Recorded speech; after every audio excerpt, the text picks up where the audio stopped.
Bonjour la famille. Aujourd'hui, je reviens toujours sur notre histoire car l'histoire est la mémoire d'un peuple, le récit des événements passés. C'est un héritage collectif. Celui qui ne sait pas d'où il vient ne peut savoir là où il va car il ne sait pas là où il est. En ce sens, le passé est la rampe de lancement vers l'avenir. Pour envisager l'avenir, il est nécessaire de connaître ses racines. Afrique noire, éveillons-nous, arrêtons de dormir, desserrons le taux d'étranglement dont nous sommes victimes depuis des décennies. Nous avons connu l'esclavage, la colonisation, les pseudo-indépendances, la néocolonisation, les endocolons, les guerres civiles et ethniques, l'apartheid, la ségrégation raciale. L'esclavage, crime contre l'humanité, avec son lot de déportations forcées d'hommes, de femmes, d'enfants, causant de grandes souffrances et des atteintes graves à l'intégrité physique. La colonisation, avec le mépris des autochtones par les colonisateurs. Le crime de l'apartheid, par la persécution des Noirs, avec son lot de ségrégation raciale, des morts qui jonchent les routes glaciales.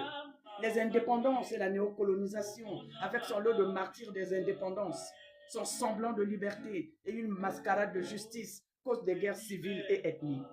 Des endocolons instrumentalisés, armures derrière laquelle se cachent des pilleurs d'Afrique et la mascarade des démocraties en Afrique. L'Afrique noire est devenue le théâtre de la mafia politique où le sang fait office de bitumage des routes. Les tortures sont devenues l'appétit des tortionnaires. Les crimes tous azimuts des jeunes et des enfants qui n'ont pour seul péché que de revendiquer la justice et les libertés. Afrique des héros, éveillons-nous. Trop de sang, trop de larmes ont coulé, trop de vies ont été sacrifiées, trop de malheurs et de sacrilèges, trop de haine et de rancune, trop de pleurs, des larmes et des lamentations. Bon Dieu de bon sang, laissez l'Afrique noire vivre. Enlevez votre genou sur son cou.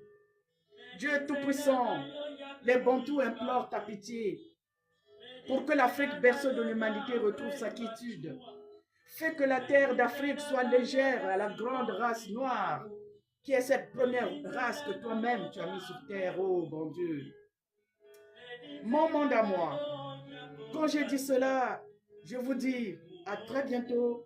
C'était pour nous ramener vers notre histoire, car qui ne sait pas d'où il vient, ne sait pas où il va. Quand j'ai dit cela, je vous dis à très bientôt. C'était là.